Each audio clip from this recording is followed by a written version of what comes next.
Good morning. The committee will come to order.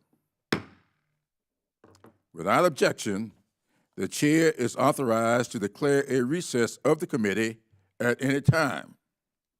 I now recognize myself for an opening statement. The coronavirus crisis caused significant economic suffering as millions of Americans lost their jobs and businesses struggled to keep their doors open. Congress took decisive action to ease this pain, appropriating unprecedented relief for small businesses and workers who lost their jobs, first through the CARES Act, and later under President Biden through the American Rescue Plan. These laws funded the Small Business Administration's Paycheck Protection Program, or PPP, and Economic Injury Disaster Loan Program, or EIDL, we call EIDL, as well as expanded unemployment insurance.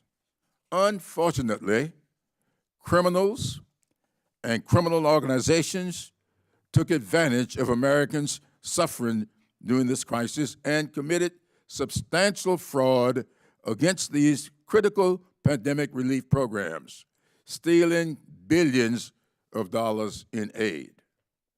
These acts of fraud are not victimless crimes. This fraud exhausted funds badly needed by eligible Americans, particularly funds allocated to support small businesses that are crucial to making the American economy thrive. In some cases, pandemic relief fraud involved identity theft that prevented innocent people from accessing unemployment insurance when they lost their jobs and were in desperate need of assistance.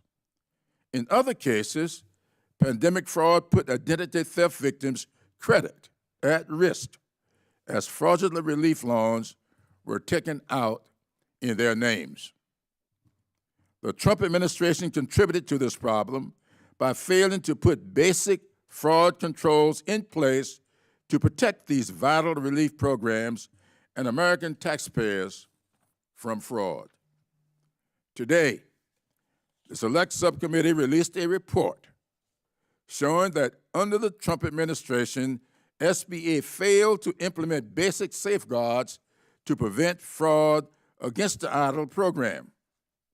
The Trump administration even directed loan officers to approve EIDL loan applications when there were clear indications that the applicants were engaged in identity theft. This both depleted funds from a critical relief program and put Americans at increased risk of suffering the consequences of identity theft. The SBA Office of Inspector General similarly found that during the Trump administration, SBA failed to use sufficient controls to prevent PPP fraud, and I'm quoting here, lowered the guardrails, end of quote, in the EIDL program, significantly increasing fraud vulnerabilities. We look forward to hearing from SBA Inspector General Ware today about his office's efforts to address the fraud that occurred because of these failures, including his office's work to recoup taxpayer dollars lost to fraud. The Biden administration has taken action to reverse the damage caused by the prior administration and to prevent future fraud. In the EIDL program, the Biden administration implemented measures to identify potential fraud, directed loan officers to address indications of fraud before approving loans, and took additional steps to make sure applications were legitimate. Further, through the American Rescue Plan, Congress made critical investments in fraud prevention and accountability, including providing more than $200 million in funding for watchdogs to investigate fraud, waste, and abuse, as well as $2 billion to support states' modernization of unemployment insurance systems to reduce fraud vulnerabilities. The Biden administration has begun using these funds to support state efforts to make unemployment insurance systems both more accessible to eligible recipients and less susceptible to fraud. This funding is also supporting the work of the Pandemic Response Accountability Committee, or PRAC, chaired by Inspector General Michael Horowitz. The PRAC is coordinating efforts to conduct and investigate fraud across the federal government. We will hear about those important efforts from Inspector General Horowitz today.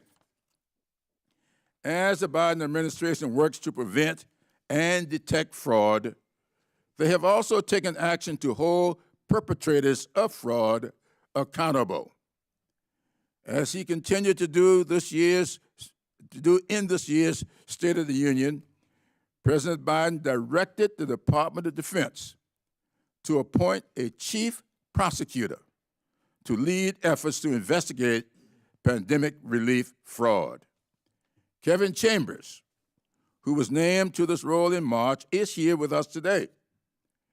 Data the department provided to the Select Subcommittee show that it has already charged nearly 1,500 people with alleged fraud against pandemic relief programs. We look forward to hearing from Mr. Chambers about the Department of Justice's efforts. There is more that must be done to bring perpetrators of fraud to justice and to protect future emergency programs. We should consider whether to extend statutes of limitations to allow investigators more time to uncover pandemic relief fraud. And we should continue efforts to protect relief funds by fulfilling the Biden administration's request for more funds to protect and strengthen state unemployment insurance systems. I would like to thank our witnesses for being with us today. I look forward to hearing more about the administration's efforts to hold perpetrators of fraud accountable and what else we can do to protect vital relief programs going forward. I now recognize Ranking Member Scalise for his opening statement. Thank you, Mr. Chairman, and I'd also like to welcome the witnesses and thank them for joining us today for this important hearing. In the initial days and months of the COVID pandemic, uncertainty was rampant and much of the economy was locked down. Congress acted multiple times in a bipartisan way to deliver much-needed relief as fast as we could to help save as many jobs as we could. We knew keeping people employed was the best way to keep our economy from crashing. Perhaps the most significant program was the Paycheck Protection Program, known as PPP. Initially, Congress gave the new program $349 billion in March of 2020 and mandated that the Small Business Administration implement the program within 15 days of enacting this new program. Over time, the program received more than $800 billion, and the SBA estimates that it saved more than 51 million jobs. That's right. President Trump worked with Democrats and Republicans in Congress to pass a program at the beginning of a global pandemic that saved more than 51 million jobs and turned it around at rapid pace. Using loan data as of August 2020, the SBA Office of Inspector General has flagged an estimated $4.6 billion, which represents roughly 0.5% of the total loan funding for potential fraud or other improper payments. Now, fraud of any kind is wrong, but given the size of the program and the demands placed on the agency by Congress to rush the money out of the door to save as many jobs as possible, About 0.5% is better than most federal programs that have been around for decades. Sadly, despite this fact, Democrats have continued their effort to undermine the PPP's success by attacking the Trump administration and financial institutions involved in the program, despite the PPP's well-documented successes. In stark contrast to PPP is the Enhanced Unemployment Insurance Program. The Labor Department's Office of Inspector General estimates an improper payment rate of 18.7% in 2021. That means about $163 billion, $163 billion of the program's $872 billion in federal state unemployment benefits paid during the pandemic could have been improperly paid, with a significant portion attributable to fraud. The OIG found that, quote, based on their audit and investigative work, the improper payment rate for the pandemic UI program is likely higher than 18.71%. Why aren't we having a hearing on that? Great, let's go after the $4 billion, but why aren't we going after the $163 billion that's being completely ignored in fraud? There are numerous examples of domestic UI fraud. One man from New York received $1.5 million over 10 months. And a California real estate broker got more than $500,000 over 6 months. One person used the same Social Security number to file UI claims in 40 different states. We're not having a hearing on this. In addition, the program was targeted by criminal organizations and enemy nation states. A ProPublica investigation found that a substantial amount of UI fraud can be attributed to organized crime, both in the United States and abroad. Estimates by some say at least 70% of the money stolen ultimately went to foreign nationals in countries like China, Russia, and Nigeria. One state received fake unemployment claims that came from IP addresses in nearly 170 different countries. That was just one state's reported fraud.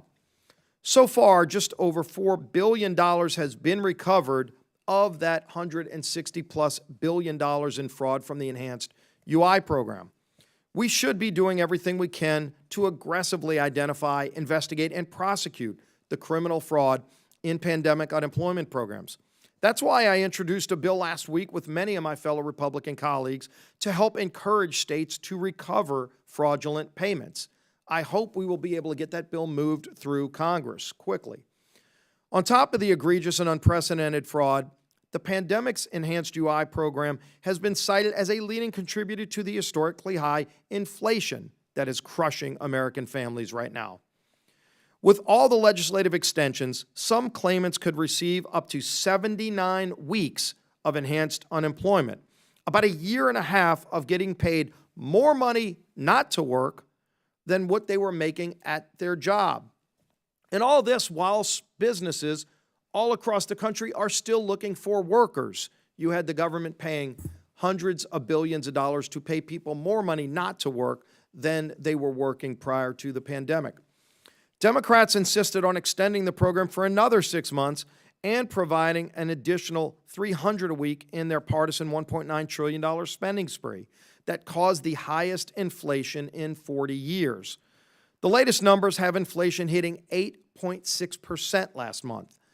This is costing the average American household an additional $327 a month. That's right, families across America are paying over $300 a month more in higher inflation because of all the trillions of dollars in spending here in Washington doing things like paying people not to work. Washington Democrats shamelessly used the pandemic to pursue their socialist dreams of government dependency. They paid people not to work, handed out big stimulus checks, and expanded government welfare programs, all while ignoring the warnings about inflation that would be caused. Instead of dumping cash into the already recovering economy, we should have been focused on reopening schools and getting our businesses back open safely and helping those workers get back into their jobs. While PPP and other pandemic programs have a few detractors, they were overwhelmingly bipartisan and largely succeeded in delivering much-needed relief and, again, saving 51 million jobs for those hard-working families who are luckily still in the workforce today because of this program. I hope that in our oversight of pandemic programs, my Democrat colleagues will be able to recognize the difference between what was needed to save the economy during an unprecedented pandemic versus pushing a partisan inflation-inducing agenda. With that, again, look forward to hearing from our witnesses, and Mr. Chairman, I yield back the balance of my time. Thank you very much, Mr. Scalise. I would now like to introduce our distinguished witnesses.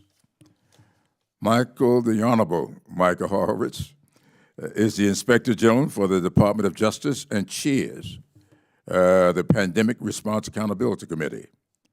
Inspector General Horowitz testified before this committee last March, and we appreciate his return to testify today. The Honorable Hannibal Mike Ware is the Inspector General for the Small Business Administration. Inspector General Ware also testified before this committee last year, and we look forward to hearing from him again today. Mr. Kevin Chambers is an Associate Deputy Attorney General who is serving as Director for COVID-19 Fraud Enforcement. Thank you for being here today. Mr. Roy Dodson is the National Pandemic Fraud Recovery Coordinator for the United States Secret Service. Thank you. And I would like for all witnesses to please stand. Raise your right hands. Do you swear or affirm that the testimony you are about to give is the truth, the whole truth, and nothing but the truth, so help you God? Thank you. You may be seated. Let the record show that the witnesses answered in the affirmative. Without objection, your written statements will be made part of the record. Ms. Horowitz, you are now recognized for 5 minutes for your opening statement. Great. Thank you, Mr. Chairman, Ranking Member Scalise, members of the subcommittee. Thank you for inviting me to testify today about the work of the PRAC, which Congress created in March of 2020 to oversee what is now over $5 trillion in pandemic relief spending across 426 federal programs at 40 agencies. Given the magnitude of these responsibilities, we've developed a new model for conducting oversight in a crisis that involves promoting transparency by providing the public with accessible and comprehensive spending data on our website, pandemicoversight.gov, collaborating across the Inspector General community and the oversight community to identify cross-cutting issues and risks, by detecting and preventing fraud, waste, abuse, and mismanagement through the use of leading-edge data insights and analytic tools, and holding wrongdoers accountable by marshaling the investigative and analytical resources of the oversight community. A key to our success has been the transparency we've provided to the public about pandemic-related spending. Pandemicoversight.gov, our website, empowers Americans to see how their money is being spent and enables whistleblowers to help us prevent and detect wrongdoing. However, we've faced several challenges in our efforts to advance transparency. As we reported in November 2020 and October 2021, significant agency data gaps present challenges to our pandemic oversight efforts. And data completeness is just one of the challenges we've identified as part of our oversight efforts. In September 2021, and again last week, we issued reports highlighting the important lessons that we've learned from reviewing some of the largest pandemic relief programs. Among those lessons that we've detailed in those reports are that agencies should be using existing data to determine program eligibility, rather than relying on individual self-certifications as occurred in many instances here. I want to briefly mention the critical role collaboration has played in our oversight efforts. From the earliest days of the pandemic, we've regularly coordinated with GAO leadership and similarly engaged with our state and local oversight partners. For example, the PRAC conducts quarterly briefings to share fraud indicators with our state and local oversight partners. To date, close to 400 state and local officials have participated in those briefings. We've also had a strong working relationship with senior executive branch officials. This level of engagement with IGs and the PRAC has become a model for how to manage large-scale spending programs and to ensure that agencies benefit from the knowledge that IGs have developed through our oversight work. Let me turn to our accountability efforts. The only way to effectively oversee $5 trillion in relief spending is with data. At the PRAC, we've used advanced data science to further our oversight by creating the Pandemic Analysis Center of Excellence, or PACE, to deliver world-class analytic, audit, and investigative support. Our Data Analytics Center is currently providing 37 law enforcement agencies access to more than 150 million records from public, non-public, and commercial data sources. The work of the PRAC and our partner IGs have already led to more than 1,200 indictments and complaints, about 950 arrests, and over 450 convictions. We're committed to using all available tools to hold wrongdoers accountable, including criminal, civil, and administrative actions such as forfeiture and suspension and debarment. This investigative and oversight work has also led us to conclude that prevention and detection of identity theft should be among the highest priorities of federal agencies. Identity theft has been endemic in the fraud cases we've seen, and just yesterday, the PRAC issued a report summarizing our key insights on this issue. We've also found that identity theft victims have few avenues of assistance available to them. That's why the PRAC created the Identity Fraud Reduction and Redress Working Group. Our working group is partnering with IGs to identify ways agencies can close those gaps and to help identity theft victims move forward. Finally, I want to voice my support for 3 bipartisan bills pending in Congress that would assist our efforts to fight fraud and pandemic-related spending. 2 of those bills passed the House earlier this month, as the chairman mentioned. The third is currently pending on the Senate floor that would allow us to increase the jurisdictional recoveries for smaller false claims. I'm hoping for prompt congressional action on all 3 bills. Thank you for your continued strong support for our oversight work, and I'd be pleased to answer any questions the committee may have. Thank you very much. Thank you very much, Mr. Horwich. The chair now recognizes for 5 minutes the Honorable Hannibal Ware. Chairman Clyburn, Ranking Member Scalise, and distinguished members of the subcommittee, thank you for inviting me to speak with you today and for your continued support of my office. My office is providing oversight of more than $1 trillion in pandemic funds. The unprecedented pandemic response demanded an unprecedented oversight approach. Our office has performed audits in real time, and we literally rewrote the book on how to present findings in a timely and proactive manner. OIG reviews typically take 10 to 12 months to conclude, whereas we publish reports meeting stringent review standards in little as 2 weeks. To date, we have issued 22 pandemic-related reports. Our recommendations for corrective action to the agency have resulted in SBA tightening their internal control systems, and our work continues to focus on the various phases of the program to mitigate fraud and ensure only eligible recipients receive funds. The importance of this ongoing oversight to the nation cannot be overstated. It is our goal, a goal I know that is shared by the PRAC and the IG community, that the lessons learned will prevent future missteps when taxpayer dollars are at stake. This brings me to the fraud landscape and the urgency by which I bring this message to you today. This subcommittee knows well the tens of billions of dollars that have been identified by my office as potentially fraudulent. The actions of these fraudsters will not simply vanish. The evidence trail left behind can best be described as footprints in concrete. Our oversight accomplishments are significant, literally billions of dollars, but we are nowhere near a full understanding of the fraud landscape. What we do understand is that we are far beyond the notion of potential fraud, and we're attacking this fraud head-on. Our investigators are top-notch and viewed as experts across the law enforcement community. They have forged partnerships with counterparts, joined task forces, and work hand in glove with prosecutors to bring wrongdoers to justice.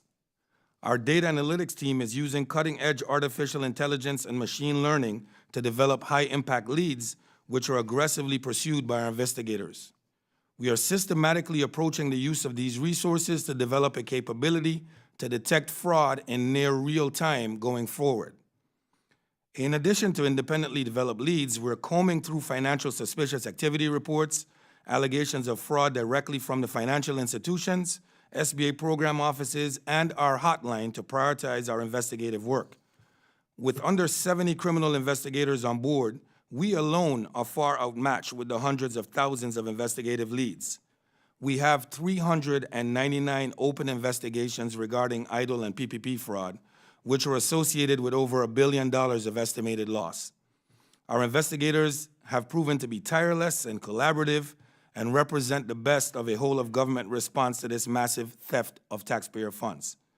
Now let me raise awareness of the fraud landscape before us and why it is vital that the statute of limitations is extended to close a disparity between the 10-year bank fraud statute of limitations and fraud that is committed against non-banking institutions such as SBA. The House took action last week to pass such measures. EIDL loans were provided a 30-month deferment period for the first payment, with the program just closing a couple of weeks ago. History tells us that the fraud fully reveals itself when loans begin to default. Given we already have brought wrongdoers to justice associated with hundreds of millions of dollars in fraud, and we have identified tens of billions of potential fraud as being prioritized, there simply must be more time made available in the interest of justice to the taxpayer. We similarly are faced with a wave of fraud to be fully realized in PPP. Already over 66,000 loans have defaulted, where SBA paid the 100% guarantee to the lenders in the amount of $3.7 billion. An additional 1.2 million PPP borrowers have not requested loan forgiveness on a program designed to forgive their debt. Needless to say, these are highly suspicious loans and will require focus and scrutiny. The President has submitted a $10 million increase to my office's base operating budget in fiscal year 2023. This increase will position my office to carry forward approximately just half of the staff we onboarded to provide oversight of SBA's pandemic response. It equates to just 30 positions. It is vital that the President's budget is supported and that we consider the fraud landscape that I've presented to you today. The nation can depend on us to provide independent, objective, and timely oversight SBA as we have demonstrated. Thank you for the opportunity to speak to you today, and I'm happy to answer any questions you may have of me. Thank you very much, Mr. Ware. The chair now recognizes Mr. Chambers for 5 minutes. Mr. Chairman, ranking member, and members of the committee, thank you for the invitation to meet with you today. The department fully shares your concern about pandemic-related fraud and is committed to doing all that it can do to vigorously prosecute pandemic fraud, bringing to bear all appropriate criminal, civil, and administrative tools. This is not a new commitment. The department has been prosecuting pandemic-related fraud since COVID-19 arrived on our shores. Since then, U.S. attorneys' offices have criminally charged approximately 1,300 defendants, and the Criminal Division's fraud section has criminally charged approximately 220 defendants in pandemic fraud-related matters. These cases, most of which are still in progress, have involved over $1.1 billion in losses. Many more matters are in the investigative stage. As with our criminal matters, our civil attorneys have also been hard at work.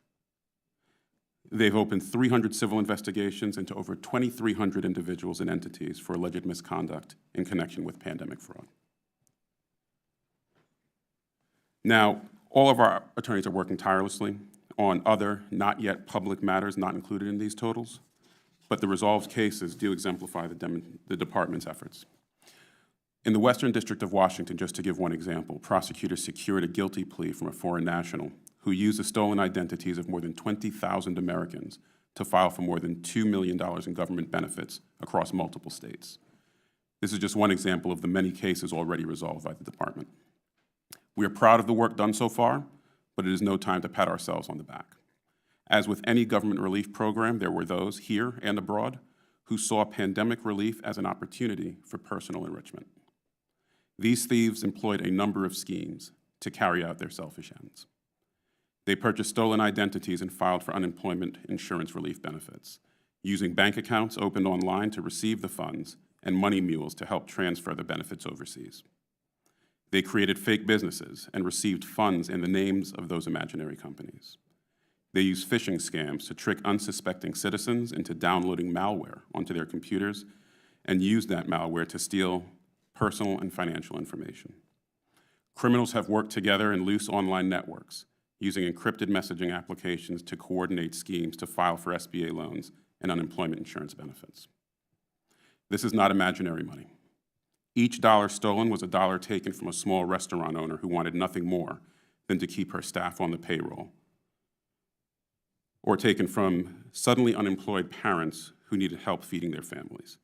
Each dollar stolen could have been used to obtain protective gear, COVID tests, or other scarce resources. Instead, the stolen money was diverted into the hands of criminals.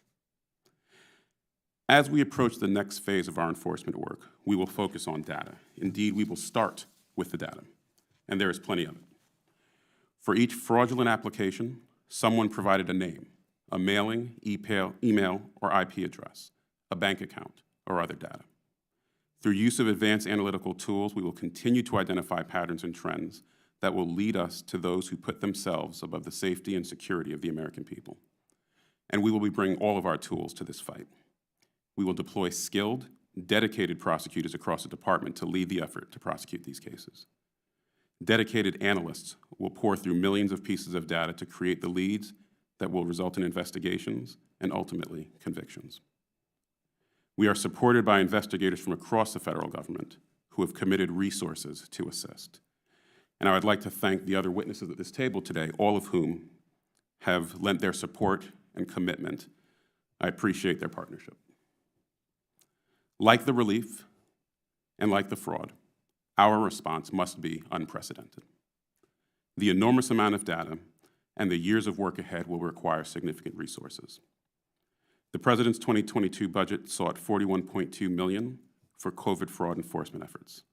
Unfortunately, that amount was not approved by Congress. The President's 2023 budget contains the same request. These resources will speed our data analysis and our identification of fraudulent schemes, and that will increase our ability to bring people to justice and recover funds. And our experience so far shows a tremendous return on investment when it comes to resources committed to COVID-19 fraud enforcement. So we ask for your continued support to properly staff this effort with the agents, analysts, and prosecutors needed to bring these criminals to justice and to seize their ill-gotten gains. Once again, thank you for your attention to this matter and for your support, and I'm happy to answer any questions you may have. Thank you. Thank you very much. Mr. Knotson, you're now recognized for 5 minutes. Good morning, Chairman Clyburn, Ranking Member Scalise, and distinguished members of the Select Subcommittee. Thank you for the opportunity to appear before you today to discuss the ongoing efforts of the United States Secret Service to counter cyber-enabled financial crimes targeting the nation's financial infrastructure, in particular COVID-19 fraud. My name is Roy Dotson, and I'm assigned to the Secret Service Office of Investigation as the National Pandemic Fraud Recovery Coordinator. The operative word regarding the CARES Act was speed. U.S. citizens were suffering from the effects of COVID-19 and needed assistance. Unfortunately, fast money sometimes equals fast crime, and fast crime requires an equally fast response by law enforcement. The CARES Act was signed into law on March 27, 2020, and by the first week of May, the Secret Service was investigating cases involving unemployment fraud. It quickly became apparent that organized groups, as well as individuals, were targeting the assistance programs. Within weeks, the Secret Service partnered with the Financial Crimes Enforcement Network, or FinCEN, to issue 2 advisories alerting the financial sector to potential fraud. We also mobilized our more than 160 offices and 44 cyber fraud task forces to focus on these investigations. These task forces are comprised of partners from the state, state, local partners, many of them receiving training at our National Computer Forensic Institute, or NCFI, in Hoover, Alabama. In 2008, NCFI has trained more than 18,000 state, local, tribal, and territorial partners from more than 2,500 agencies throughout all 50 states and 5 U.S. territories. Those receiving NCFI training and Secret Service-issued cyber equipment have become essential in assisting their local communities in countering COVID-19 fraud. Our success in launching quick and efficient investigations is made possible by our partnerships maintained nationwide with federal, state, and local government entities, as well as the private sector. In July 2020, the Secret Service partnered with the Department of Labor, Office of Inspector General, to publish our first joint advisory on pandemic fraud. This advisory was sent to nearly 30,000 financial institutions and outlined fraud indicators associated with pandemic-related schemes. It requested those in the financial sector to work with the Secret Service to identify suspected fraudulently obtained unemployment benefits. The Secret Service also collaborated with the Small Business Administration, Office of Inspector General, and the Pandemic Response Accountability Committee to send out additional advisories when economic injury disaster loan and paycheck protection loan fraud was detected. The Secret Service's efforts to recover stolen assets and hold criminals accountable will be ongoing for years. Countering this fraud and ensuring the integrity of the nation's financial infrastructure remains a core focus of the Secret Service's investigative work. Over the past 26 months, the Secret Service has observed a clear evolution of the type of frauds being perpetrated. These fraud schemes are not unfamiliar to the Secret Service. Phishing campaigns have given way to non-delivery of fraudulent goods and services, and those schemes have evolved into more sophisticated cyber crimes such as ransomware attacks and business email compromises. I would like to highlight the successful completion of the Secret Service's investigation into a Michigan unemployment insurance fraud scheme. In this case, a contract employee for the State of Michigan Unemployment Insurance Agency conspired with others to submit hundreds of false unemployment insurance claims. Over the course of the subject's criminal activity, in exchange for bribes, she released payment on 700 fraudulent claims, resulting in the illegal disbursement of more than $3.7 million. The joint Secret Service investigation with the Department of Labor and multiple other federal and state agencies epitomizes outstanding teamwork across the law enforcement community. The subject has already been sentenced to 58 months in prison in order to pay restitution in the amount of nearly $3.8 million. While this one case represents a single example of the exceptional work being done by the Secret Service and our partners to prevent and combat fraud, I am also able to report that we continue to see mission successes emerge from hundreds of other investigative efforts. To date, the Secret Service has initiated over 1,000 criminal investigations into pandemic relief crimes, seized over $1.26 billion, and prevented approximately $2.3 billion in fraud losses. Chairman Clyburn, Ranking Member Scalise, and distinguished members of the Select Committee, thank you for your time. I am honored to represent the dedicated professionals of the Secret Service, and I look forward to your questions. Well, thank you very much. Let me thank the entire panel, and not just for your very substantive presentations here today, but also for your very timely presentations. I don't know that we've had full members who stayed within the time allotted. You're to be congratulated. I suspect that comes from experience at this sort of thing, so thank you so much. Of course, each member will now have 5 minutes in which to ask any questions that they may have. And I'm going to begin with a question for you, Mr. Chambers. You mentioned in your opening statement about the steps that President Biden's office has taken in directing your work. Can you give us a little thumbnail sketch, a little bit like we just heard, of your work? Sure. So, Mr. Chairman, I should start by saying while I'm new to this role, and this role is new, the work of the department has been ongoing for 2 years, again, right from the beginning of the pandemic. The women and men of the department in our U.S. Attorney's offices and the Justice Department components were tasked with, on top of their already full capacity workloads, taking on these new and often complex cases. My role as Director of COVID-19 Fraud Enforcement is to enhance and supplement the work that they've been doing. I see my role as involving three primary pillars. First is to act as a point of coordination across the Department of Justice with respect to the COVID enforcement work that's going on in all of our offices and at Main Justice.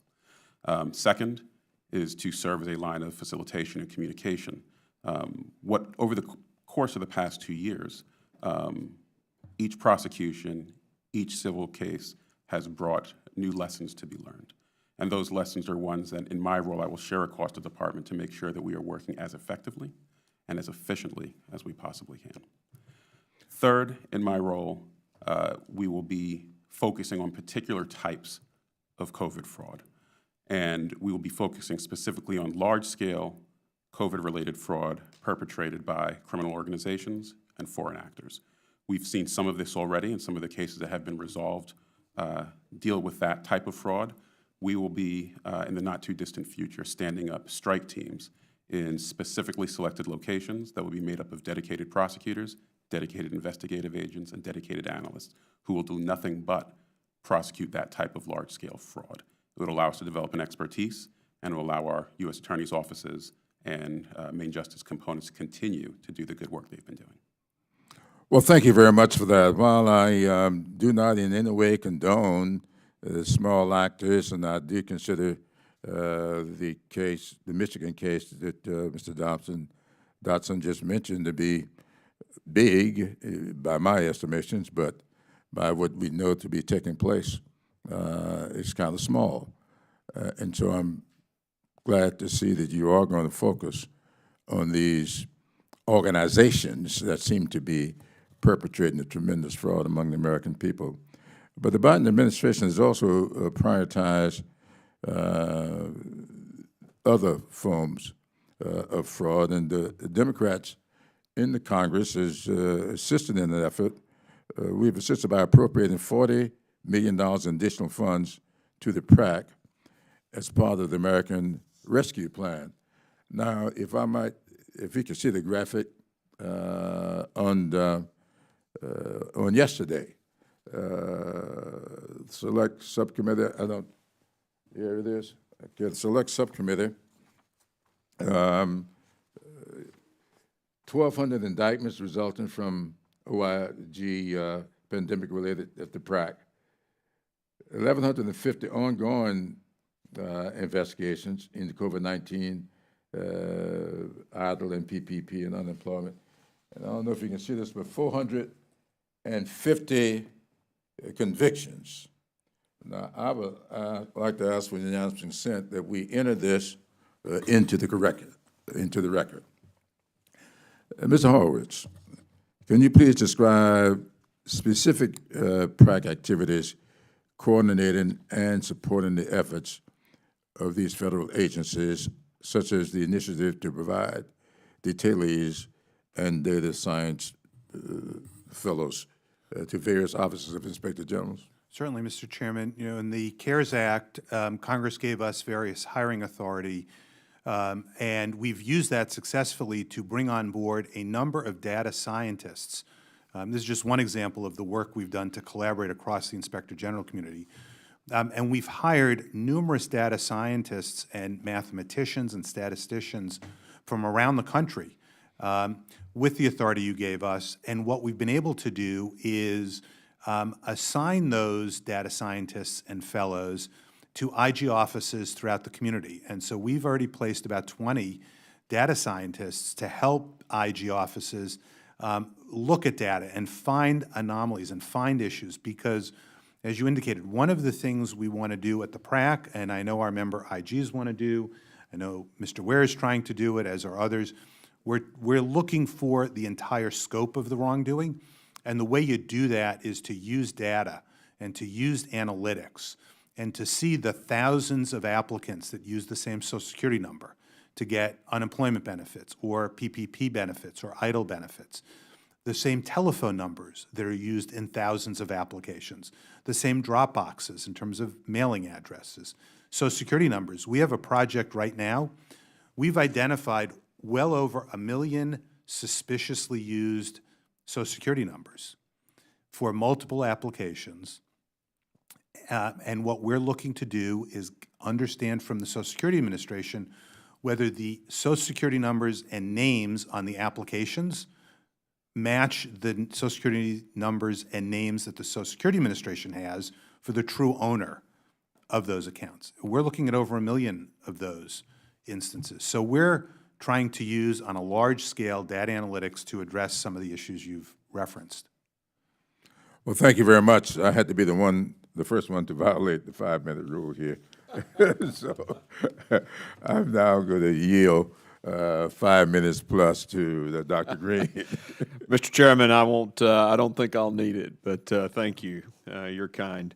Thank you, Chairman Clyburn and Ranking Member Scalise, and I want to thank our witnesses for being here today. I really appreciate the work that you're doing, and you know, when people break the law, they should pay the price for it. Especially considering how hurting everyone was during this time. On Friday, the Bureau of Labor Statistics released its latest update on the inflation crisis, which continues to eat away at Americans' wallets. The Consumer Price Index rose 8.6% in May, the highest it's been in 4 decades. Prices are up on everyday goods and services across the board. Rent is up a record 11.3% over the last year. The price of groceries has increased by nearly 12%, the largest increase since Jimmy Carter was president.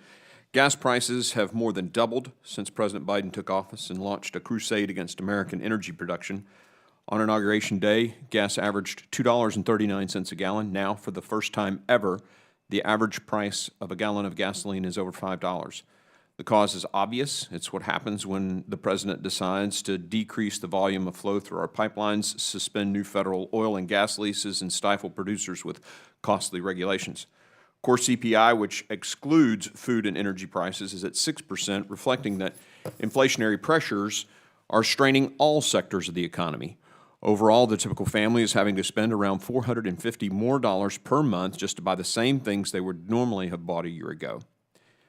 Real wages are falling in a way that we haven't seen in 40 years. And this isn't surprising. As much as President Biden tries to pin the blame on everything but his own policies, his administration has shown more willingness to negotiate with Iran and Venezuela than our own domestic oil producers. Speaker Pelosi and President Biden's wasteful and completely partisan $2 trillion stimulus package supercharged inflation, pumping vast sums of federal spending into the economy and requiring more borrowing and money printing. At the time, many warned that this sort of stimulus would come with a heavy price. Now, even the liberal website Vox ran a piece last month acknowledging that, and I quote, "The Biden stimulus made the U.S. inflation problem even more severe," end quote. The Biden stimulus was the turning point that marked the beginning of the inflation crisis, which is making it much more difficult for Americans to save and make ends meet. And a key part of that was the reckless extension of federal unemployment benefits, where many people got paid more to stay at home than to return to work. Now we know that a significant amount of the unemployment money was subject to massive fraud, with the Department of Labor's Inspector General estimating that at a minimum, $163 billion worth of unemployment spending could be attributed to fraud or improper payments out of the estimated $872 billion that was spent out of pandemic unemployment programs. We're talking about an improper payment rate approaching 20%, with hundreds of billions of taxpayer dollars flushed down the drain, most of it gone forever. Hopefully not. Agent Dotson, my first question's to you. In the course of your investigations, have you seen that a significant amount of the fraud, is committed by transnational or criminal organizations? And if so, do you mind detailing a little bit about that? Well, Mr. Congressman, thank you for your question. There's no doubt that transnational and domestic organized crime groups committed fraud in this during this pandemic benefit programs and across the board. And we we look at these investigations, not to get back to like Michigan, but, nobody has to, you don't have to be a citizen of Michigan to apply for Michigan unemployment assistance. So anybody anywhere can apply, and took that opportunity. We have several ongoing investigations that I can't speak to today. Sure. That do involve transnational organized groups. I can highlight one case that dealt with a West African organized crime group that we have dealt with for years, basically, that commit all types of cybercrime, including ransomwares and business email compromise. And of course, this was a crime of opportunity. So they took that opportunity. They committed pandemic fraud, but they have been arrested and they are currently being prosecuted. And that's kind of the Black Axe group out of Western Africa. So Excellent. we've had some success, and we will continue to look, no matter where they are. I mean, we are able to go worldwide, not only here at the Secret Service, but with our partners. We will turn over every stone, and we will go after if it's an organized group or if it's somebody that's committed substantial fraud. I will take the grace you've given me, Mr. Chairman, and ask one last question.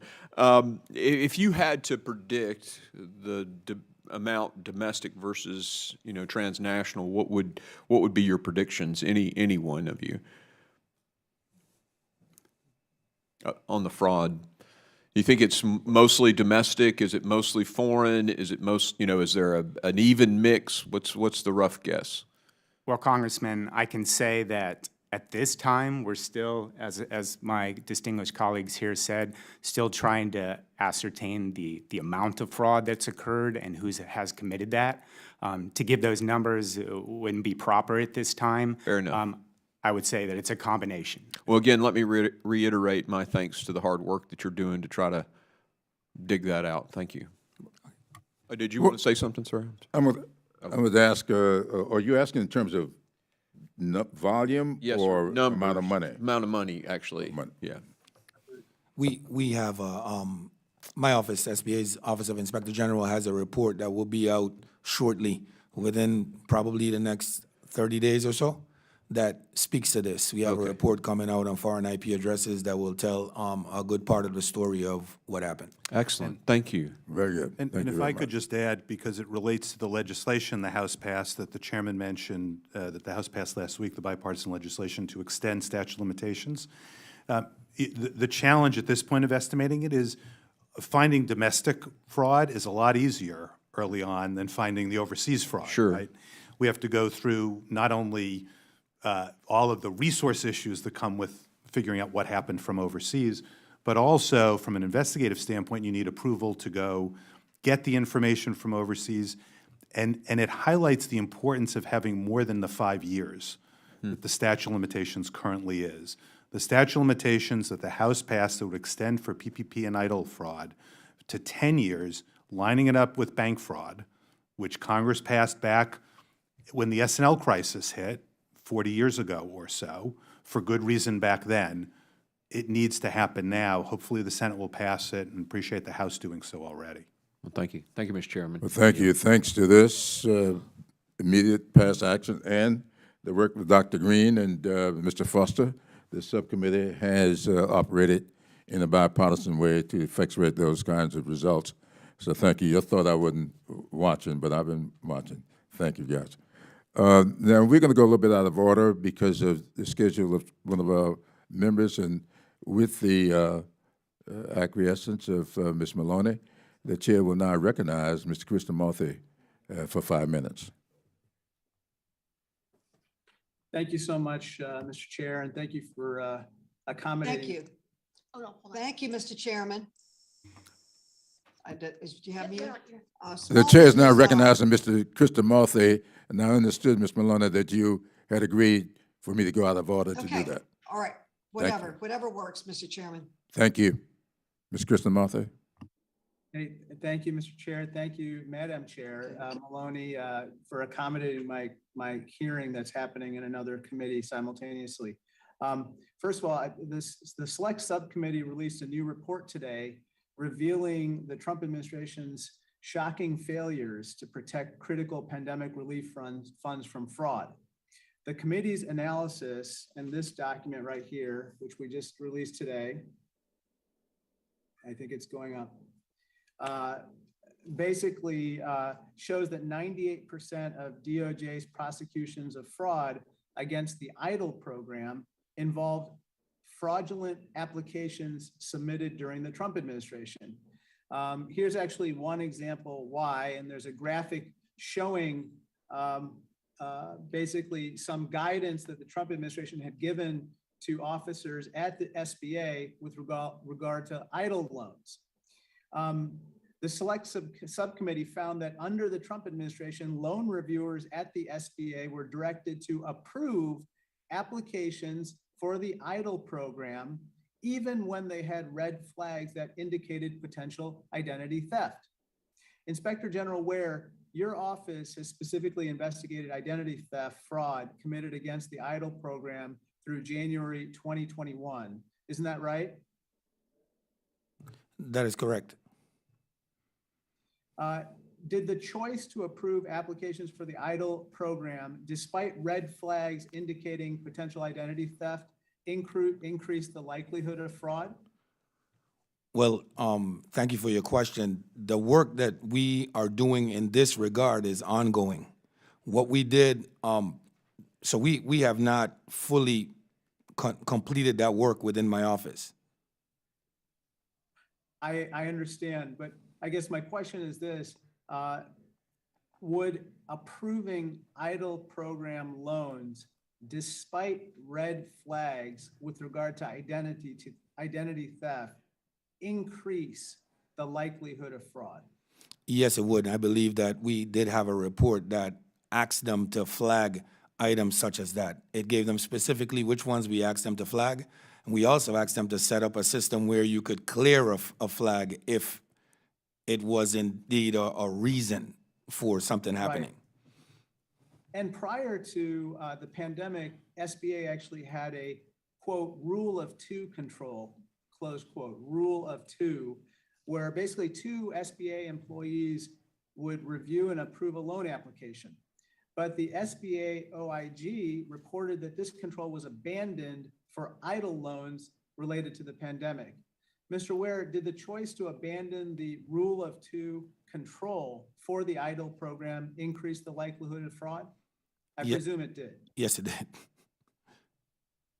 Whenever you dispense with the requirement that two people, basically act as a check on fraud, well, you're going to have more fraud, and that was predictable. Now, let me ask you this. Mr. Horowitz, from your work with partners across the government, do you believe that EIDL and other vital programs could have delivered quick relief while doing a better job of preventing fraud? Yes, Congressman, I think that's correct. What the challenge here in any program, particularly in a national emergency that we're facing, is speed versus proper payments and controls. And what we saw here early on for several programs, including PPP and EIDL, was the speed overrode any controls whatsoever. And so having simply a situation where you're requiring self-certification and nothing more is an invitation to fraudsters to come in and try and obtain benefits that they shouldn't otherwise get. As Mr. Ware has reported, I think it was 57,000 applications in PPP were for applicants who are on the do not pay list, involving several billions of dollars. Well, that do not pay list is sitting in the Treasury Department. It doesn't take a lot of time to compare that data with the applications. So what was the biggest, can you just tell us, what do you know what were among the biggest loans among those 57,000? Let's see if Mr. Ware. I don't have that, unfortunately, I don't have that report in front of me currently, so I can't speak specifically to what the biggest loans were, but any of them would have been an issue. And how much fraud are we talking about just in those loans? $3.6 billion. Yeah, that's a lot of money. Thank you so much for your time. Thank you. Thank you very much. The chair now recognizes Dr. Miller Meeks for 5 minutes. Thank you, Mr. Chair, and I'd like to thank all of our witnesses for taking time to come and testify before the committee today. And I'm going to say for the companies, the businesses, the employers in my district, in Iowa, the 2nd District of Iowa, they were tremendously appreciative when the government closed down their businesses, and their business had the potential to fail and never come back. Not from their own poor planning or poor execution or poor savings, but because the government shut them down.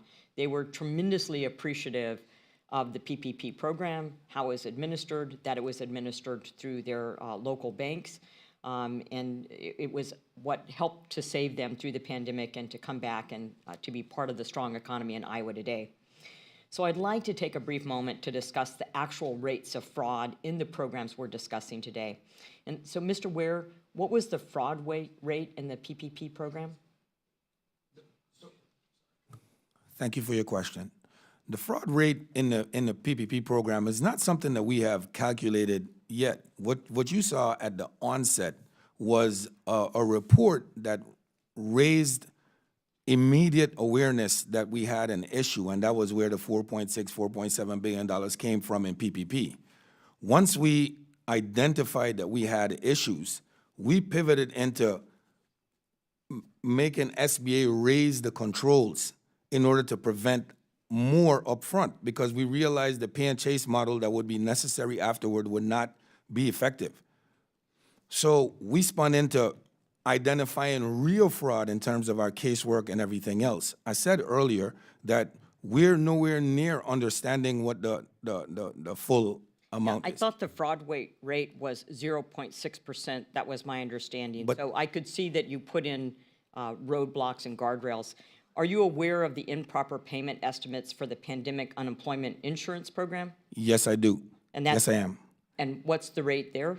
The rate there is like 18-point-something%, but 18.71%. So 0.6% versus 18.71%. According to the Department of Labor Inspector General, this means that if you use the estimated $872.5 billion in pandemic unemployment insurance payments, at least $163 billion in pandemic UI payments benefits could have been paid improperly, with a significant portion attributable to fraud. Some of the states have reported on unemployment fraud, and it's jarring, the amounts we're talking about. For example, one man filed for unemployment in 40 states and received more than $222,000. Even more jarring are the investigations that have found a substantial amount of this fraud can be attributed to organized crime, including reports of up to 70% of the fraudulent money ended up in the hands of Russian, Chinese, and Nigerian nationals. So what we've seen perpetrated on the federal level is now these same criminal organizations targeting state governments and state benefit programs. Mr. Dotson, I'd like to ask you to discuss from your perspective what has been done and what can be done to combat this transnational criminal fraud now and in the future, knowing that it's targeted these federal programs and is looking at state programs where they may not have substantial guardrails. Yes, Congresswoman, thank you for your question. Obviously, the Secret Service and our cyber fraud task forces regularly work transnational crime. And so this is nothing new to us. We are financial crimes investigating experts. So when we work these cases annually, we're kind of used to following the trail, the money trail. So we will follow that. We will continue to do that. We have some great relationships internationally with numerous countries that allow us to partner with them and identify transnational organized groups. And as I said earlier, we have several investigations, hundreds of investigations that involve transnational organized groups that I just can't talk to today, but I hope to, at a later time, bring more information to this committee. So we will continue to follow that money, recover as much as we can for the U.S. taxpayer, and bring those that have committed this fraud to justice as best we could. And is there work with this technical assistance or training for states, especially where they interface with the federal government. Yes, ma'am. So I talked about earlier our National Computer Forensics Institute in Hoover, Alabama. Countless federal, state, and local partners, primarily state and local partners, have received specialized training there. Technical training that includes for our forensic examiners. They are also issued special equipment in order to do those examinations. And it's such a great force multiplier for the Secret Service. It gives us additional thousands of extra investigators, detectives from our state and local departments that we can equip and then have them focus on these investigations along with us. Thank you very much. I yield back my time. Thank you very much. The chair now recognizes Mr. Maloney for 5 minutes. Thank you, Mr. Chairman, for your leadership and for this hearing. Small business administration relief programs were vital to keeping local business open in New York City, which, as you know, was hit early. We were the epicenter of the whole epidemic and the pandemic. And unfortunately, the report released by the Select Subcommittee today shows that significant fraud occurred in small business administration relief programs under the former Trump administration because of failures to implement even the most basic fraud prevention safeguards. And it is disheartening to learn the extent to which identity theft harmed many of our most vulnerable residents. Thankfully, the Biden administration has prioritized a whole of government approach to combating pandemic relief fraud. And the SBA has introduced new controls to ensure funds go to the intended recipients. So my first question is to Mr. Ware. Can you describe SBA's efforts over the past year to prevent fraud in the Economic Injury Disaster Loan Program? Thank you for your question. Yes, I can. It's important for me to state that the efforts to raise the controls that were lowered is not really an administration thing from one to the next. This was an ongoing situation, which is why it's important for me to at some point address this 0.6%. That's not an accurate portrayal of the improper payment rate. What happened is that we pivoted to making sure that the control environment was strengthened from the very beginning. In December report that I put out was to address the serious concerns to lift the control environment. So things started to change from that point, dealing with requiring, like checking the do not pay list, not allowing folks to change the bank routing information after loan approval, starting with the rule of two again. Raising all these type of controls was something that took some time, unfortunately, but started and continued to where we are today, where we have a much stronger control environment. Thank you. Uncovering and prosecuting fraud that has already occurred in pandemic relief programs is vital and requires close collaboration across federal agencies. Mr. Horowitz, how do different entities such as inspectors general and the Secret Service work together to get cases to the Department of Justice for prosecution, and why is this collaboration so important? Thank you, Congresswoman. It's critical and to this effort, and what we've done is we've created at the PRAC our own task force to bring together, law enforcement task force, to bring together the law enforcement community within the IG community to partner with the Secret Service, the FBI, others in federal law enforcement so that we can share the expertise we each have in these areas. We each bring unique abilities to these efforts. The SBA, IG agents, for example, have tremendous expertise in PPP, EIDL, and related program fraud issues. The labor IG has that with regard to unemployment insurance. And it's critical that we do that. We are having IG offices. My own office has had agents volunteer and contribute to this effort. And we've had a great partnership with the department and been a critical part, I think, of their task force as well as we've brought them these cases. We are all committed to making sure that we use every single available tool to not only hold individuals and entities accountable for fraud and wrongdoing, but to ensure we're recovering every single penny for the taxpayers. That's our responsibility and our goal. Thank you. Finally, there's bipartisan legislation now being considered by the House that would extend the statute of limitations on the Paycheck Protection Program and Economic Injury Disaster Loan Program fraud for 10 years. My final question, Mr. Chambers, would it be helpful for Congress to extend the statute of limitations on pandemic relief fraud so that DOJ can hold all those who committed fraud accountable? Thank you for the question, Congresswoman. Not only would it be helpful, it is near essential. With the amount of relief that was provided and the amount of potential fraud, there is an incredible volume of cases in the hopper and an incredible volume of cases yet to come.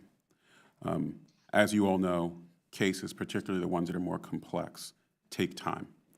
And with a greater volume, that means less time per case. To the extent that Congress can help to get statute of limitations extended, it would be appropriate and, again, not only helpful, but essential. Well, I just want to say that Congress needs to help law enforcement and ensure that law enforcement has strong tools to prosecute pandemic fraud so that small business owners and working families in the U.S. can get crucial relief without becoming victims of fraud. I want to thank all the panelists and the chairman and ranking member. I yield back. Thank you. Thank you very much. The chair now recognizes Mr. Foster for 5 minutes. Thank you, Mr. Chair, and thank you to our witnesses. You know, I've been struck in all of your testimony how central identity fraud, and particularly online identity fraud, is to the money that the taxpayers lost on this. Am I correct that the large-scale criminal gangs are essentially operating 100% using online identity fraud? Is that an essential part of these large-scale things? They're not having people show up in person at an office and collecting things? Yeah, Ms. Dotson? Congressman Foster, yes, that's a great question. Yes, for the majority of the cases that we investigate, that's what we see.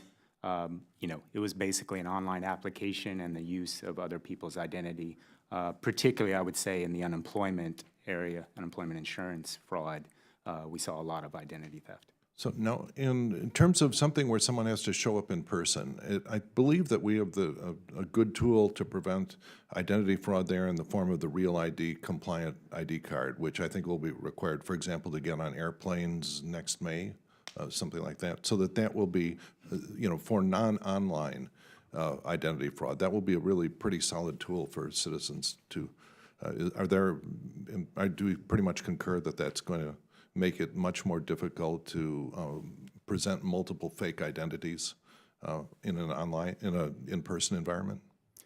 Yes, sir. Anytime someone has to present real identification, it's going to eliminate a lot of fraud. Okay, and so we're left pretty much with the online aspect. And there's a very powerful tool that's now actually being rolled out in a number of states, these so-called mobile IDs, sometimes digital driver's license, that essentially associate a Real ID compliant driver's license or ID with a cell phone. And a modern cell phone has the ability to identify itself as a single traceable device. So that you can use it to assert your identity online and prove that that you are who you say you are, that you own not only a Real ID compliant driver's license, but one that is associated with the cell phone that it was registered with. And then, so what that allows you to do is to pretty much prove you are who you say you are. Now, if we had such a system in place where that was the standard for applying for any kind of federal benefit, you know, get out your cell phone, convince your cell phone that, you know, log into your cell phone, let your cell phone prove it's the one associated with the digital, with the Real ID compliant driver's license. Would that largely have short-circuited all of the fraud that we've seen with identity fraud?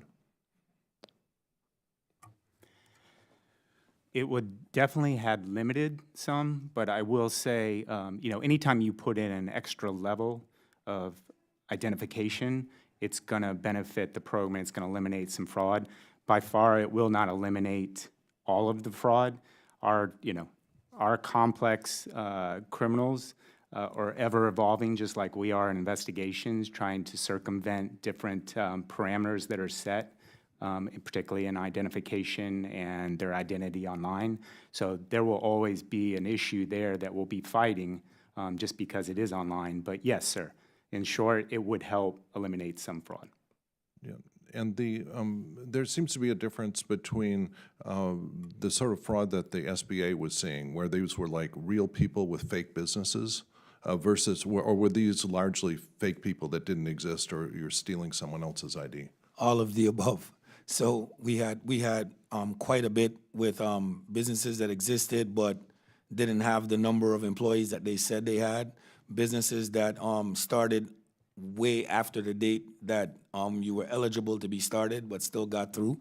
And then we saw some that were just fake altogether, and tons of identity theft as well within the SBA's programs. And that's why looking at, for example, tax data is the way to find out the businesses doesn't really exist. That's one of the ways, but that was something that was not done in this instance. Were there legal impediments, or just it was too much volume of things to approve? There were legal impediments. The act, in essence, said that they couldn't do that. Okay, if you could get us a little more detail on that for the record, I would be very interested, because that sounded like we were shooting ourselves in the foot in terms of eliminating that kind of fraud. I'd like to also point out that there's an act that I am sponsoring called the Improving Digital Identity Act of 2021. It's co-sponsored by myself, Ranking Member Katko of the House Homeland Security Committee, Congressman Langevin and Loudermilk. And what this does is it encourages the government, all agencies, to get together and come up with a standardized way of proving you are who you say you are when you're applying for a federal benefit or other purposes. With, I believe, the idea in most people's mind that would be the NIST standard for mobile ID associated with a real ID, compliant ID.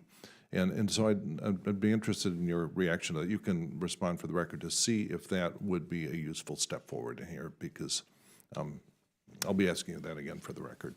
And my time is up, and we'll yield back. Thank you very much, Mr. Foster. The chair now recognizes Ms. Meliotakis for 5 minutes. Thank you, Mr. Chairman. Thank you all for your testimony today and for being here. I think it's a very important topic that should have been probably done before issuing another $1.9 trillion in the COVID package last year. I wanted to follow up on some of the questions that were raised regarding the estimated $400 billion that was believed to have been stolen from the $900 billion COVID unemployment relief program. NBC had reported that at least half of that money was taken by international fraudsters. You alluded to some of the investigations that have been taking place.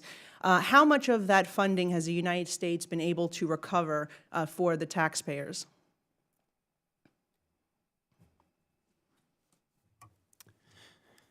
Well, ma'am, again, as far as numbers, I know we've recovered about $1.26 billion. That there's a slight amount there it's international, but the majority of that is domestic. We continue to investigate those cases that involved transnational organized groups and the funds they stole, and we will follow up, and anything we can recover, we will recover.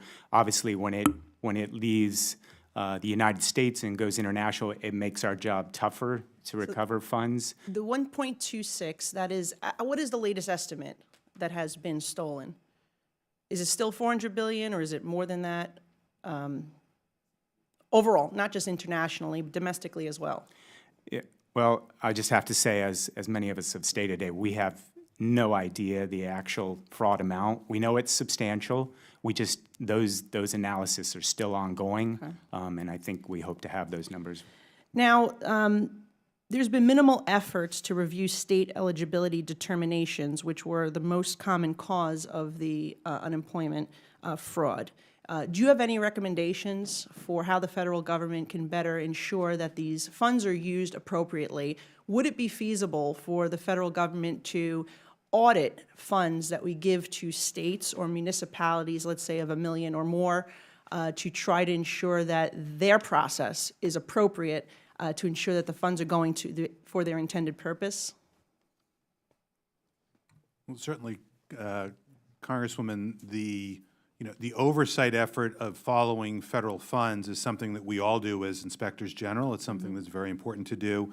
And I know from talking with the IG at the Labor Department how much of a challenge it's been because of the decentralized nature of the unemployment insurance system that has been set up, created by Congress and through administrative actions over long periods of time, and the importance of reforming those, I think, is something that's very worthwhile and significant that we've seen here the need to do.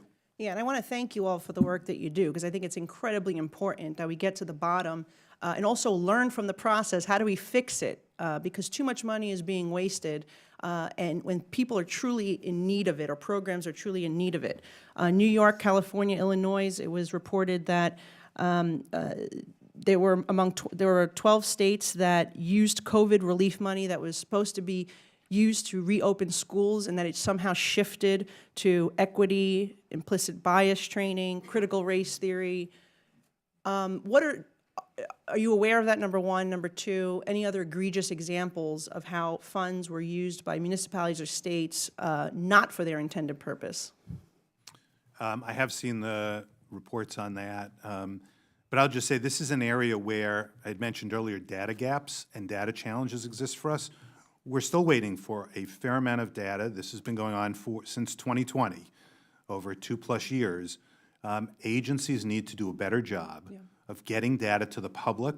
The public has a right to know where the money went. We've issued reports in 2020 and 2021 about those gaps, about information being listed, thousands of grants, for example, going out where we can't make heads or tails, let alone the public, of where did that money ultimately go? And that's something that I think needs to be looked at as well. And when you say agencies, federal agencies, state agencies, or both? Federal agencies I'm now talking about. And this has been a long time issue. Comptroller General Gene Dodaro has testified about this many, many times, I know. We've talked about as well the importance of data and data accuracy. Congress made an important step forward with the Data Act several years ago, but there's certainly more work to be done. Well, again, thank you for your work. I think we need to make sure that you guys have the resources to do your job, to make sure the taxpayers' money is protected and used for their intended purpose. Thank you, Mr. Chairman. Thank you.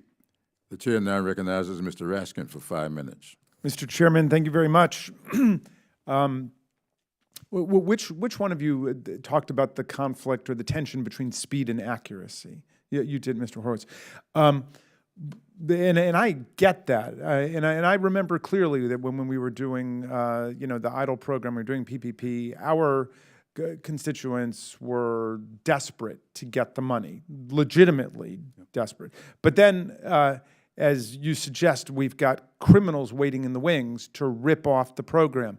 So when we did this, and we created it under the Trump administration, what controls and regulations were put into place to make sure that transnational criminals and other thieves weren't ripping off the taxpayers? So the problem at the outset was that, for example, the PPP program, about $400 billion went out in 2 weeks out of an $800 billion program, relying essentially only on self-certification.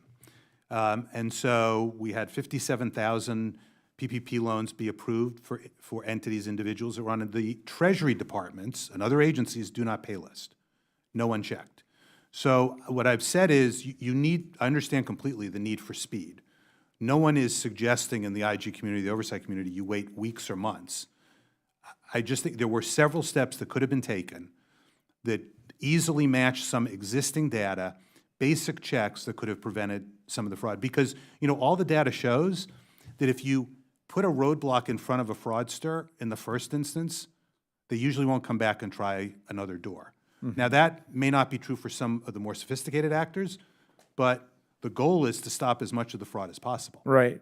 I mean, and I just find it outrageous. I understand that there was huge need and so on, but the failure to institute the most simple mechanisms of accuracy to check where the money's going is just indefensible. And we don't want to act with speed in getting money to the wrong people, to criminals. And I certainly have a lot of constituents who were legitimately in line to get it, who never got it, and then to hear that there are other people who are getting it who are just ripping off the system is just, to me, it's appalling. Yeah. I was just going to say, can I add also, what people don't tend to focus on identity theft is not only how it rips off the program and it depletes the program from helping people it was intended for, but we've now heard of instances where the people who were intended beneficiaries, when they tried to show up for the benefit, couldn't get it. Oh, I had a because bunch the of agency constituents thought- like that. the agency thought they were the fraudsters. I had a number of constituents who said I applied and they said I'd already gotten my money. So, the greatest country on earth can do better than this in distributing a huge amount of money. I hope, Mr. Horowitz, that we've learned our lessons for the next crisis. There's going to be another crisis in the history of the United States. So I hope we've learned our lesson and we're going to institute some real mechanisms of control. Mr. Ware, I understand your office got $25 million in the American Rescue Plan to combat waste and misdirection, fraud, and corruption in the process. How are you using that money to investigate fraud and to improve the underlying SBA programs? Well, thank you very much for the question. At the onset, setting up these controls exactly like you're talking about, we were the first in the oversight committee community to put out a report on pandemic-related fraud and issues that were happening. We had 3 reports out before the first loan went through the door asking for these controls to be raised. We were first in the nation to make an arrest on PPP fraud. We staffed up our office utilizing that money. To date, we have, over 300 arrests, close to 400, as a matter of fact, convictions. And that we have taken a part on. We've joined every single task force. We've returned over $1 billion in funds and helped SBA to recover another $3.1 billion, and that number is growing. Well, that's great to hear, and it's obviously a shrewd investment in payoff for us to do it. Mr. Horowitz, are there additional resources that are needed to identify and combat fraud in the pandemic relief programs, knowing that we're going to get a lot more money back if we do the job right? Congressman, there absolutely are. I think one of the things that has been frustrating, frankly, through the various appropriation processes, I know for, not for the PRAC specifically, but for the IG members, like IG Ware's office, the Labor IG office, other IGs, has been the lack of follow-up funding and the fact that the emergency funding, which was obviously not an annual appropriation, required the IGs to make now decisions on, do we cut back on employees? Right as I can tell you, the fraud numbers and the investigative work is growing. The recoveries, by any measure, if you want to look at return on investment, any measure of return on investment will show the taxpayers benefit by multiples, 14, 15, even more than that times the money invested in IG work. I just hope the Congress in looking at the appropriation process considers, not for our office, the PRAC, but for the IGs that are doing this work, for the law enforcement agencies that are doing this work, that effort. And for the PRAC, I'll just make one observation, which is we've set up this data analytics effort at the PRAC. We're identifying fraud. Analytics work is the only way you can figure this out with $5 trillion in money going out the door. During the Recovery Act in 2009, Congress created the Oversight Board then. It created a data analytics platform. It sunset in 2015. The administration, Congress, and the Treasury Department, which ultimately got that data analytics platform, decided not to keep it. To your point, 5 years later, here we were, with no analytics platform in the IG community, and we had to start from scratch. Congress appropriated in the American Rescue Plan $40 million to us to start up what had sunset in 2015. And you are exactly right. We will have more earthquakes, hurricanes, fires, other, unfortunately, disasters. Hopefully no more pandemics, But as we all know, all of those happen. We need those tools. We're talking to in the Senate side, after the last hearing we had there in March, they've followed up with us about extending this analytics platform. We're engaged in those discussions. Gene Dodaro, the Comptroller General, is very supportive of that. And that's something I think is also very important. Mr. Chairman, thank you. Yield back. Thank you very much. Now, we were noticed that there would be time for a second round of questions, and we're going to allow that at this time. Now, as we go to a second round, the chair is going to recognize himself for a second round. I am particularly interested in the last issues raised by Mr. Raskin, not just for any future pandemics, but I come from a part of the country where we've experienced similar fraudulent activity relating to hurricanes and that kind of disaster relief that has gone out, not just to do for the families involved, but the people who fly-by-night organizations that step up and all of a sudden they're big-time contractors and they're getting all kinds of money. Now, I seem to recall, in fact, in the report that we're releasing today, we're dealing with this issue where the SBA, Office of the Inspector General, as you just noted, said that the SBA failed to use sufficient controls to prevent PPP fraud, and quoting from your report, lowered the guardrails in the IDLE program, significantly increasing fraud vulnerabilities. I mean, after you identify, here's the problem here, the guardrails were lowered and increased vulnerabilities. Now, that doesn't sound like anybody that's trying to prevent fraud and abuse and protecting the additional monies that are going to come. That sounds like somebody trying to make it easier for these criminals to get at the money in the first place.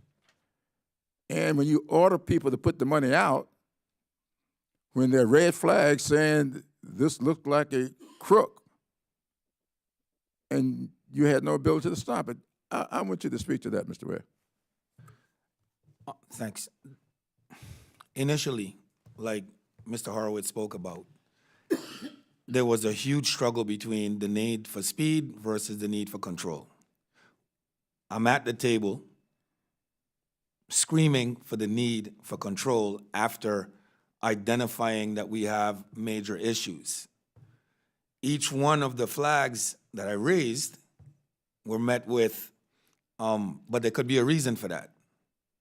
So I raised another flag, there could be a reason for that, another flag, and then I said, aha, but all these flags come together in one circle.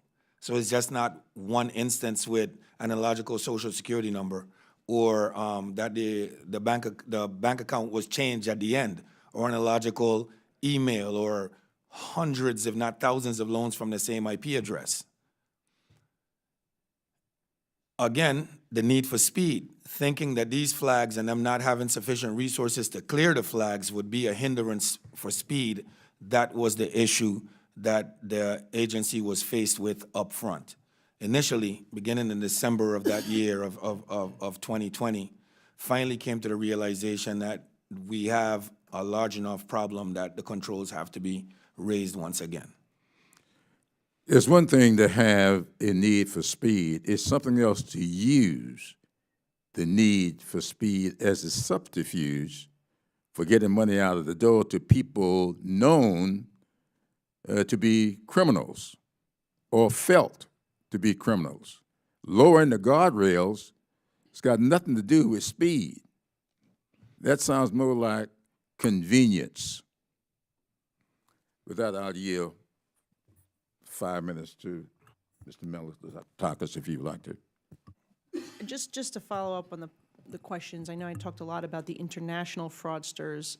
Domestically, can you talk a little bit about some of the cases where there have been arrests that you can speak about, and what is the responsibility of the states in these cases? Because again, the UI criteria was usually established by the state, right? So they bear some responsibility here, and are you getting cooperation from local authorities? Congresswoman, thank you for that question.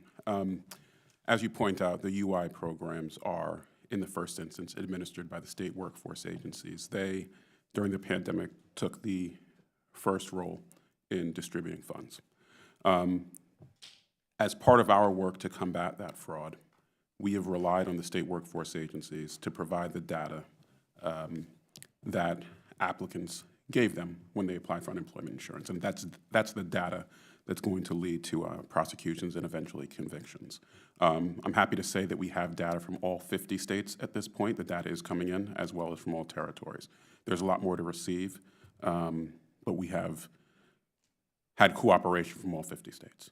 In terms of what the states can do, and Congressman Foster raised this a moment ago, standardization of the data would be incredibly helpful for the purpose of our work in identifying where fraud has occurred. It's a large thing to ask. Many of these state workforce agencies may not have had occasion to have to collaborate or work together, but we've seen with this pandemic, when the federal government is giving money through these state workforce agencies, we need to have a way to analyze that data without wasting months or years cleaning it up. So one thing I think that would be very helpful is standardization of data for those applying for unemployment benefits.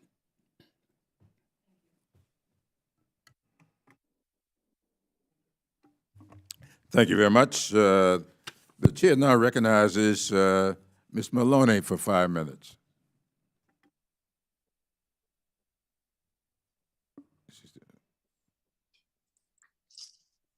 Or Mr. Foster for 5 minutes. Right, thank you, Mr. Chairman. Okay. Mr. Chairman. Yes. In 2020, Congress took bold action to provide unprecedented relief to Americans struggling because of this terrible pandemic. Yet due to the failures of the Trump administration, fraud prevented many vulnerable Americans from receiving the much needed aid that they justly deserved. Your select committee's report clearly shows that the Trump administration failed to implement basic fraud controls in the COVID-19 Epidemic Impact Disaster Loan Program, or EIDL. These failures had devastating effects for many Americans in need who were seeking this vital aid. So my question to you, Mr. Ware, is what were the most concerning deficiencies that enabled fraud in the early administration of the EIDL program? Well, one of the most concerning thing was self-certification, was the route that was taken. So you just had to say that you had a business, so you had X amount of employees and you could get money. That was the most concerning thing, and the thing that we sounded the alarm on very early, that this can't be the way.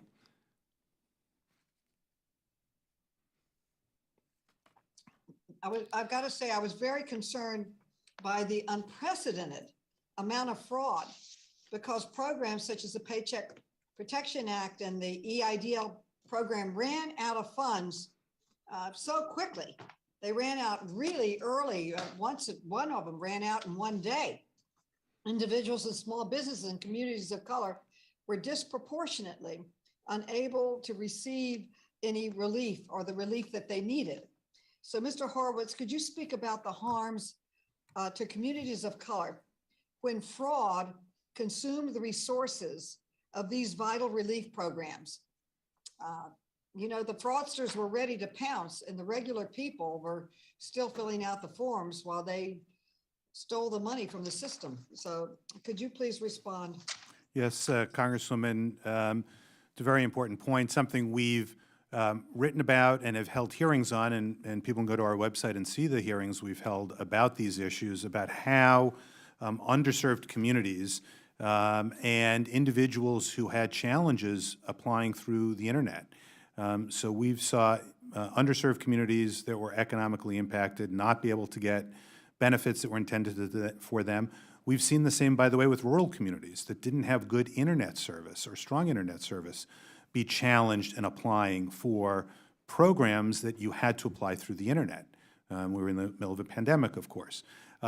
We've seen challenges for elderly applicants in navigating through the internet application process.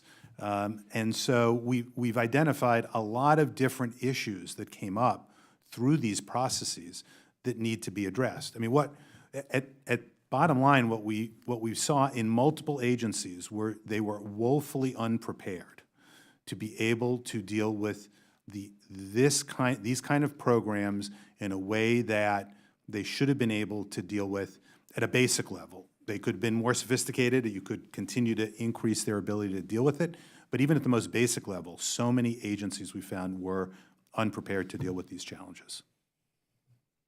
Thank you.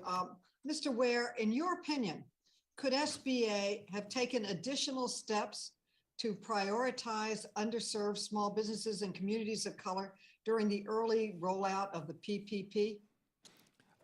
In my opinion, yes. And the report that we put out probably like 2 weeks into the program, in essence, laid out how they could do that.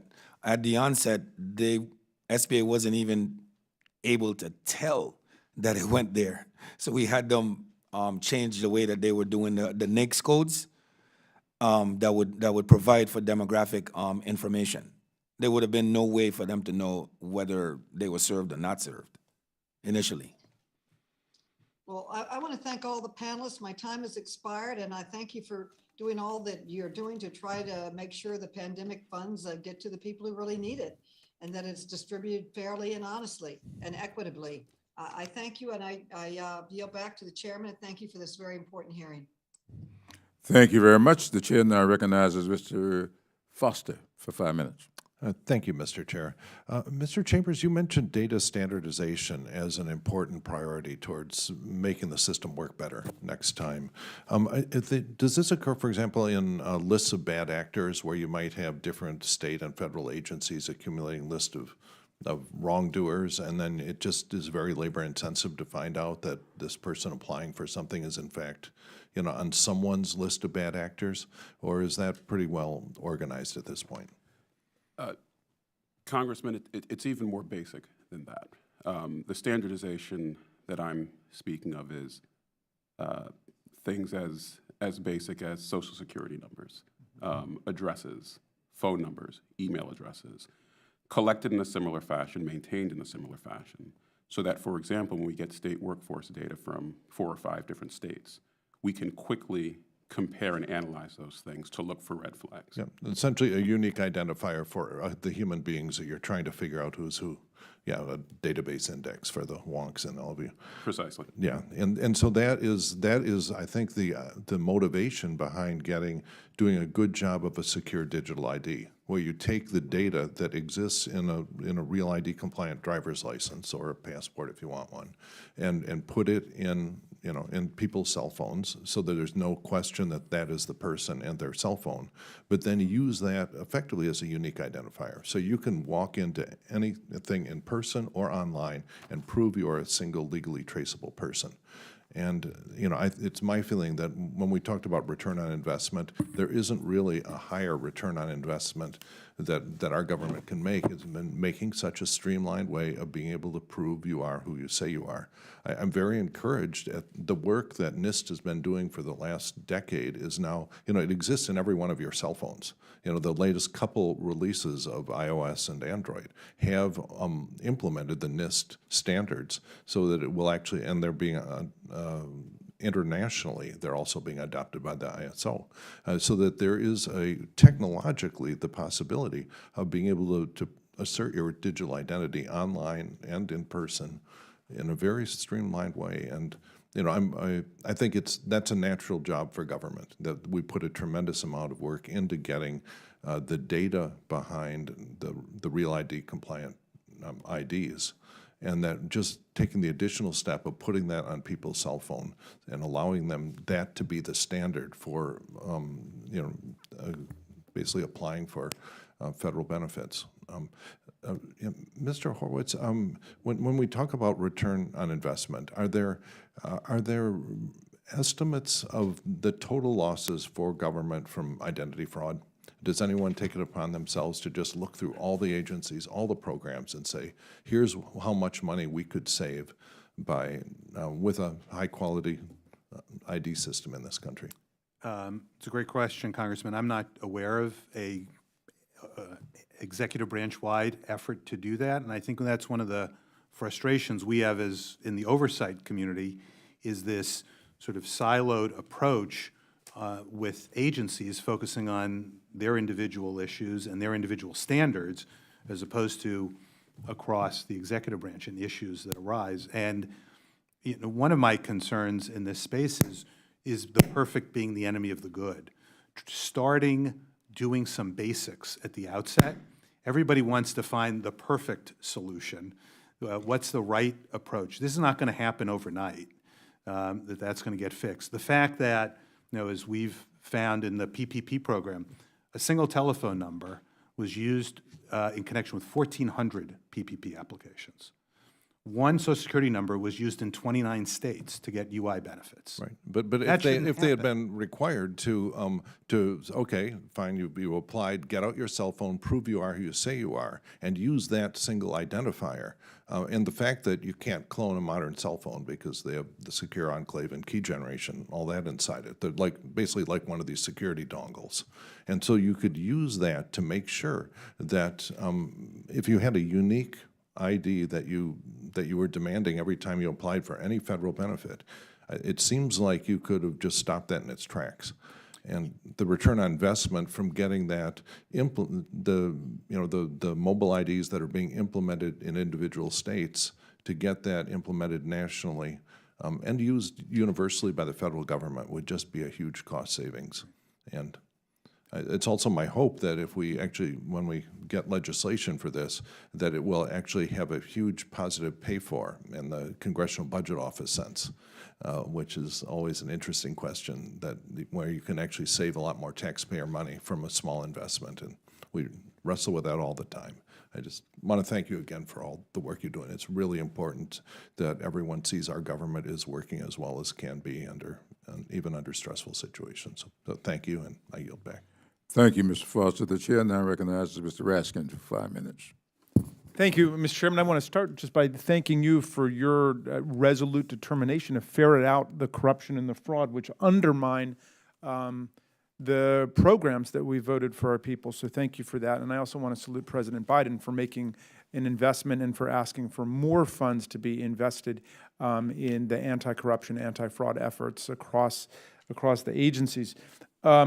Let's see, Mr. Dotson, the SBA's Office of the Inspector General and the SBA and the Secret Service got together to go after fraud and recovered, I think from our report, it was reported more than $1 billion that had been stolen from the EIDL program. Can you tell us, first of all, how you did that? And then secondly, is it mainly organized criminals, like organized gangs or groups or traditional organized crime here or abroad that you're going after, or is it Lone Ranger or individuals? Well, thank you for the question, Congressman. The efforts put forth with the Secret Service and SBA OIG and our partners here has been extraordinary. There's no doubt there. In working with them to identify fraud, and also working with the financial sector from early on, we were able to identify several cases that involved what we look to be as fraud. In following up those cases, we were able to recover, like you said, over $1 billion to date. And that's just by sheer hard work of thousands of investigators and detectives, like I said, from our cyber fraud task forces, not only out in the field, actually following up cases, you know, doing the typical investigations of interviewing people and finding assets, but it also was at a global scale working with SBOIG and the financial institutions who were identifying those types of fraud. Early on, we saw this, as Mr. Ware said, we saw this kind of happening real time. And we got out advisories through FinCEN that identified the fraud indicators that financial institutions should look for, and they did an outstanding job of trying to safeguard as much fraudulent funds as they could. Thank you. Mr. Ware, your office gave us data showing that with the help of the OIG, that banks and financial institutions had returned over $8 billion in idle funds to the SBA. Why did they return this money? Was that money that had been illegitimately taken by the banks and the financial institutions, or was it from fraudsters? No, so it's for various reasons. Like the people didn't collect, the people turned it back. They realized that in many instances that we're onto them. They left the money, didn't come for it, and we assisted SBA in getting that money back from the financial institutions. The number will be even bigger than that. Gotcha. On this point about unemployment insurance, I understand that the Biden administration is asking for money to help the states modernize and upgrade their unemployment insurance systems, which would be of great benefit to the people of Maryland. Hundreds of thousands of people just had a nightmarish time trying to get the unemployment benefits that they were due in Maryland. So I do hope we'll make some progress on that. Is your general response to all of these events, Mr. Horowitz, that it would be better when we engage in programs like this, that we do it at the national level? I mean, I know that the Social Security system, for example, spends less than 1% of their money on bureaucracy, and they seem to be extremely efficient, and there's very little fraud. And yet we have programs like this that are thrown up overnight. They're just rife with fraud. So, I mean, should we be doing this on the national level rather than in a decentralized state-by-state way? I certainly think what we've seen here is the need to more centralize it. How far you go, whether it's entirely federal, or there's a better balance, or a supported way that states can upgrade their systems. But we're now in the digital age, and what we saw at the executive branch level and at the local level is so many entities were not ready for a digital age problem that arose, right? People could not show up to pick up their benefits. They had to do it remotely. We weren't allowing people to go out. There were lockdowns, and people just weren't ready. If nothing else from this, it's let's step back, figure out how to fund, support, to create modernized systems that can talk to one another, that can pick up these problems early on. This shouldn't happen. We shouldn't have 29 states giving benefits to the same Social Security. Right, and it just seems to me, Mr. Chairman, if we're in a national crisis and we are allocating national benefits, we should have national programs with national safeguards and controls so we don't have people hopscotching from state to state to rip off the taxpayers in each state. I yield back to you. Let me thank you, Mr. Raskin. Thanks to all of our witnesses here today. I was thinking as Mr. Raskin was asking this question about a centralized process that seemed to me up front would have prevented a lot of all of this. I was just thinking about how far we tend to get away from this country's motto, e pluribus unum, out of many, one. If that were the practice more often, I think that a lot of what we try to do here, people look to the federal government for relief and assistance in this kind of instance, yet when we set out to provide it, we tend to do whatever we can to lessen the efficiency of the process. We said with the subcommittee from the very beginning that we were going to ascribe 3 E's to whatever we were doing here. We want to be efficient, effective, and equitable. And it seems as if so much of what we've done to implement this program is in violation of all of that. We have not been as efficient as we could be. And therefore, we have not been as effective as we should be. And the equity that should have been in this process, it was very, very lacking. And so I want to thank all of you for what you're doing, what I know you're going to do. I'm looking forward, Mr. Ware, to your report that in 30 days, if it's not going to be 30 days, how we let the committee know, subcommittee know. I'm sorry, 30-ish.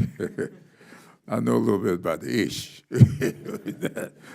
It's our responsibility as yours to ensure that these relief funds are available to all eligible Americans and not stolen by criminals and criminal enterprises.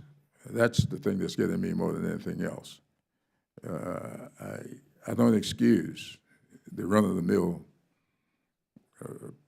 fraudster, but there seems to be a pretty big, widespread enterprise at work here.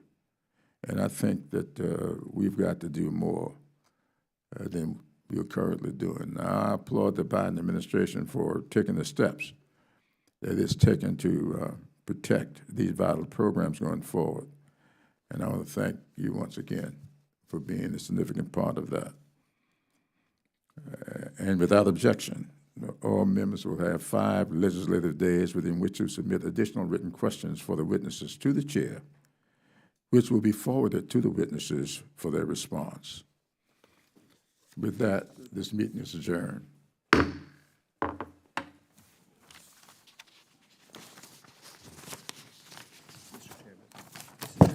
Yeah. I want to make sure it wasn't Mr. Scalise. It's like, that would have been